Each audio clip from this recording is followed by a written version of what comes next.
Hoje a gente tem visto uma, uma convergência do papel de muitos políticos, né? De estarem agindo quase como se fossem influenciadores digitais, né? Então a gente vê o prefeito, né? O Manga, cuidando ali de Sorocaba, né? Onde ele Sim. faz todo um planejamento ali para redes sociais. A gente vê Pavinato, Bétega. A gente vê um monte de político que criam conteúdos que viralizam na internet e, às vezes, acabam indo muito mais para o lado de influenciador digital do que até mesmo de atuação no campo Sim. político, né? E você, o MBL, vocês foram muito precursores disso, né? De usar as redes sociais, de usar fator de viralização. Como é que você vê essa onda aí de políticos influenciadores? Cara, é o seguinte, em primeiro lugar, o político, ele tem por natureza que ser um influenciador, né? As pessoas confundem, infelizmente, né, um político como alguém que deve ser, na verdade, influenciado, e não é.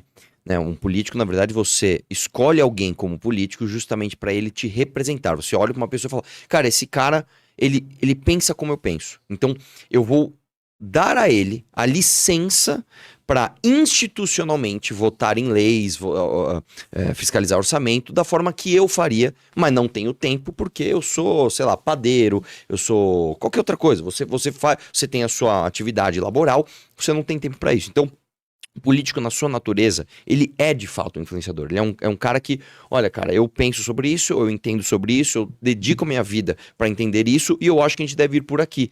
E aí você, puta, esse cara parece comigo. Ou não, esse cara não parece comigo. Vou procurar outra pessoa que seja mais parecida comigo. O problema é, hoje, infelizmente, cara, nós vivemos no Brasil uma crise, isso tem muito a ver com o meu cancelamento que eu tô sofrendo agora, que é uma crise não só de representatividade, a gente não é representado por aquela pessoa que diz nos representar, mas a gente sofre uma crise de identidade. A gente não sabe quem a gente é. Então, a ferramenta rede social, em vez de ser utilizada como instrumento de um mandato, olha, eu tenho um mandato, eu tenho objetivos institucionais a serem alcançados e eu vou usar a internet para isso. Não, você inverte a lógica. Você usa o mandato como ferramenta para você bombar a tua rede social e está completamente errado. Né? Então, eu vou dar um exemplo.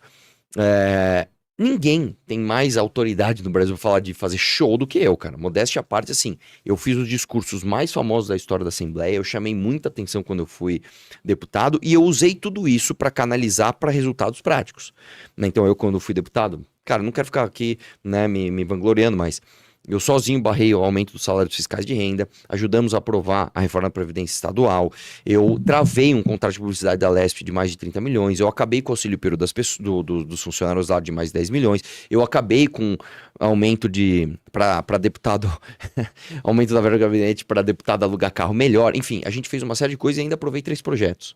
Ou seja, em pouco tempo de mandato, eu usei o show para trazer resultados. Hoje você vê o contrário. Eu vou dar um exemplo do Nicolas, por exemplo. Nicolas talvez seja hoje o maior político em redes do Brasil. Acredito eu. E faz vídeo, não sei o que. O que ele entrega de resultado para nada. O cara vai lá, põe a peruca, se faz de Nicole, legal, a pauta é legítima, a maneira como se manifestou é legítima, acho que é positivo, só que não entrega o que tem que entregar. E as pessoas corroboram com esse tipo de atitude. Então hoje, infelizmente, cara, como a gente tem uma crise de representatividade, uma crise de identidade, as pessoas acham que um bom político é um cara que faz um bom show. E não. Um bom político é um cara que faz um bom show, mas deságua isso em resultados institucionais.